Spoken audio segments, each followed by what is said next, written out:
I had 2 children at home, and I had a girl and a boy, Isabel and Josiah. We got pregnant again, so we were expecting our third, and we didn't find out what she was because we already had a girl and a boy, so we wanted to be surprised. We had found out with the first two because we were control freaks. At 20 weeks, I apparently had placental abruption, which I didn't know what that was at the time. All I knew is that I started bleeding profusely at 20 weeks pregnant. So I started going in for all sorts of extra ultrasounds and was referred to a perinatal specialist and ended up being put on basically modified bed rest at home. So I immediately stopped working and was put on modified bed rest. And as much as we tried to fight to keep her in there, the evening of November 25th, 2012. While I was standing in the kitchen and I was heating something up for dinner, and I was having contractions, which I had been having contractions pretty much solid for 3 weeks. And I just kind of sucked my breath in like that. My husband looked at me from across the room and he's like, "Are you okay?" And I was like, "I don't really think so. I think we might need to call the doctor." They had us come in and basically found out that I was starting to dilate and things weren't looking like they were going to be able to keep her in there much longer. And so the amazing doctor that I was working with, she really was trying to do that delicate balance between, when do we take her? Where does the risk lie between she's going to die in utero and when do we take her and try to save her life on the outside? And so she was only 23 weeks and 1 day at this point, which is right on the edge of viability. So it was a really tough decision. And when things started to kind of spiral in the hospital there, and I was clearly going to be taken for a C-section, I actually had my husband dig the card out of my purse that we had gotten at our 20-week ultrasound that said the gender, but I had kept the envelope sealed the whole time because while we were going through this, I wanted to know, am I praying for a daughter? Am I praying for a son? Like, I just wanted to know at that point. So he pulled the card out and told me that was a girl, and they wheeled me to the OR, and I was able to actually stay awake for the procedure, which was nice.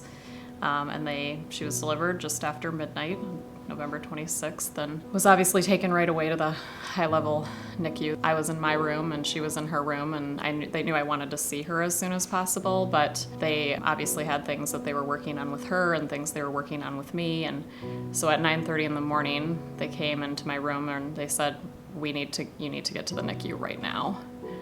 And so I actually jumped out of my bed, like 9 hours after having a C-section. Jumped out of my bed. There was a completely disaster everywhere in the room, as you can imagine. And they wheeled me. My husband was like running, wheeling me down the hallway to see her, and we were able to see her for a little bit, but they basically needed us to make the call if they just weren't, what they were doing wasn't working for her anymore.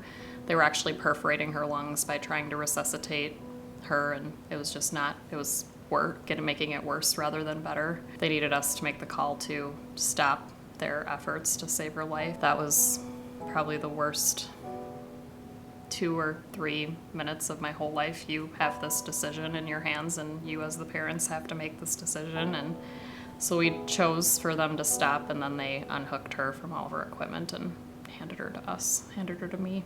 I was able to hold her, and for a good long while, there was, I don't know how long we were in there, maybe an hour or two.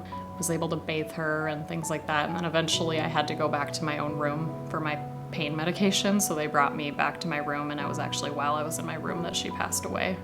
So she lived about a total of 10 hours. Yeah, we had the professional photography taken, which I never knew that existed, and they're pictures that I treasure to this day. The kids came up and saw her at the hospital. I was able to have her in my room for most of the day. I was able to keep her up there and bond with her in whatever way that I could before I had to let her go. We met 3 other amazing couples and a single mother that had all lost infants between 19 weeks gestation and a couple months old. That was literally life-changing in my grief journey. Being able to connect with people whom you may not have connected with if you didn't share this journey with them. We all come from very different backgrounds. We all had very different, career paths, and just maybe wouldn't have otherwise connected. And so that was really helpful. We connected many times especially over that first year. I think we got together quarterly, maybe around holiday times, got our families together. We all ended up having rainbow baby girls within probably 6 months of each other. Pregnancy after a loss is a very difficult thing, but then when you come out the other side and you actually have that living, breathing baby that stays for a long time, is a huge part. For me, it's been a huge part of the healing. So we had our daughter Jenica Gloria in April of 2014. So she was born about 17 months after Abby passed away, and has been just delightful to have in our lives. She just turned 5. You just always know. Like, I take pictures of my children and I just always know there's a child missing from this photo.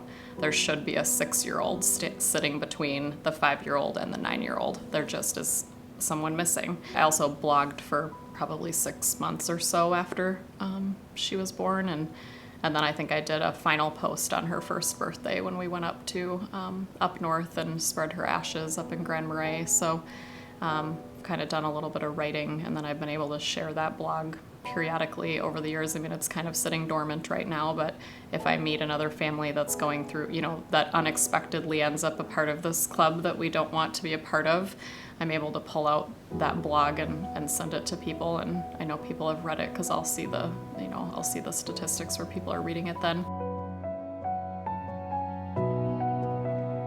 My faith is a really big part of what gives me hope, because I'm firmly convinced that I will be reunited with my daughter someday. My hope lies in, I don't think this is the permanent separation of me from Abby. I think I will be reunited with her someday, and she'll be reunited with her siblings someday when they pass away, hopefully when they're like 97. And also just seeing other families and seeing other mothers go through this, and seeing how my story or our story or her story can and has helped uplift other people is a big part of my hope as well, because I feel like everything has a purpose, even if it was absolutely awful to go through.